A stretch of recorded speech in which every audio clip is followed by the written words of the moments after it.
Brazil's first.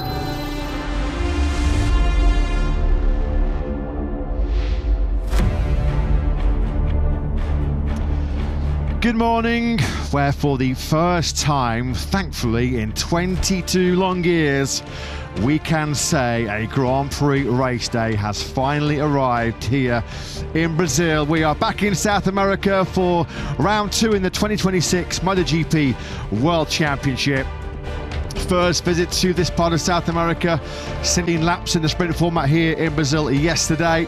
He broke Fabio Di Giannantonio and VR46 Racing Team's hearts. Digia still, though, having a sensational Saturday, starting from just his second pole position in the MotoGP World Championship. He did so much of the front running in that sprint yesterday. 2 laps from home, though, a crucial mistake, a small mistake on the exit of turn 12. And Marc Marquez, the reigning world champion, who's going for his 100th Grand Prix success here in Brazil today, was there to pounce and punish Digia.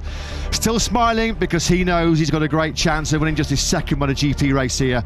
Over 31 laps. It's going to be a long old race. The most laps in a Grand Prix since Laguna Seca in America, all the way back in 2013. Marc Marquez has a bit of a habit of winning on first visitor circuits. Austin, Termas, Burram and Balaton. He has got the job done previously. Can he do it today? It would be the 23rd different track for Marc Marquez to take a victory, and it would time with Valentino Rossi with that particular stat. 1987, a long time ago it feels like, since these Brazilian fans first got a taste of MotoGP here at the Autodromo International Ayrton Senna. A race won by Wayne Gardner Honda the day that Gardner, the Australian legend, was crowned the MotoGP World Champion. A 10-minute warm-up session gets race day underway in the company of Matt Burt, Lewis Sotheby in the commentary box, Jack Appleyard down in pit lane.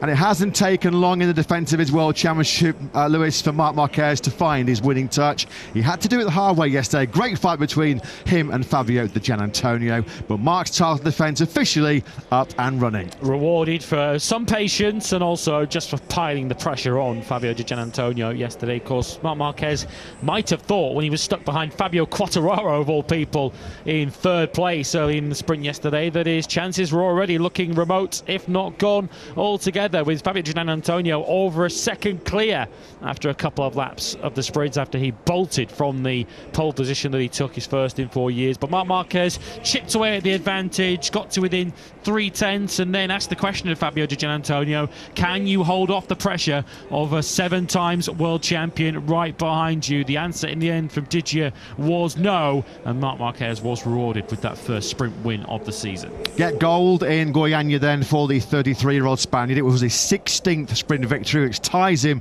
with Jorge Martin in our all-time sprint winners list. And mentioning Jorge Martin, what a weekend he's had so far here in Brazil. A brilliant performance yesterday to finish top of Aprilia. There he is, right on cue. You saw him after that 15-lap sprint when he took a bronze medal.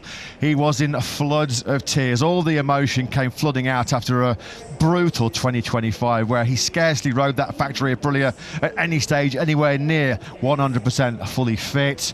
Lewis, he was 3.5 seconds behind Marc Marquez at the checkered flag yesterday. A brilliant performance by the Martinator.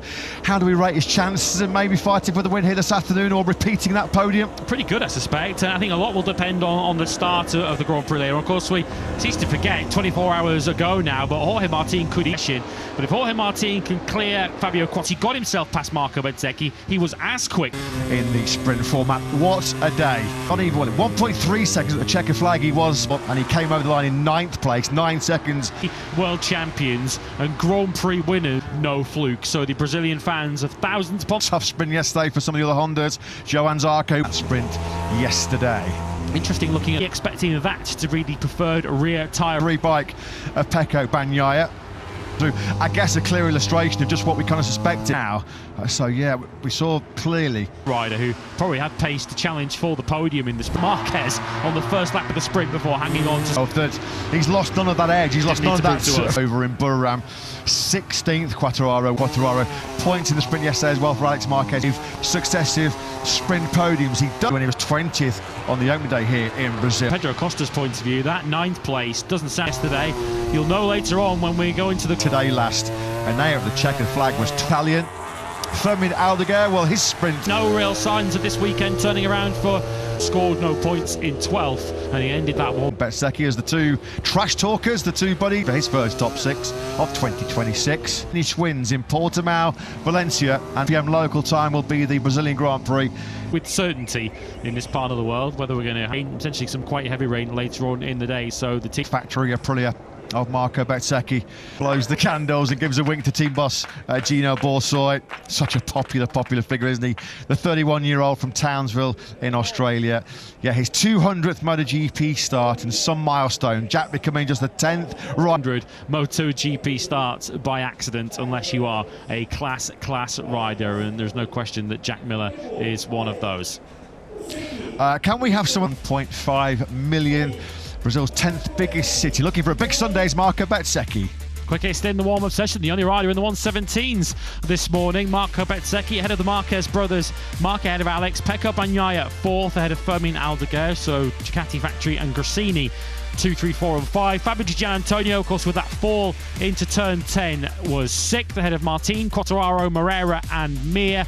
Morbidelli, who was down at turn 4, 11th ahead of Zarco. Vinales, the top KTM. Ayagura, Toprak 15th, and Pedro Acosta, the championship leader, 16th after he went down at turn 13. Alex Rins and Jack Miller next up. Miller, as you just saw, celebrating a 200th MotoGP start later on. Bastianini, Raul Fernandez, Luca Marini and Brad Binder behind him to complete our 22 rider grid for this afternoon's Brazilian Grand Prix.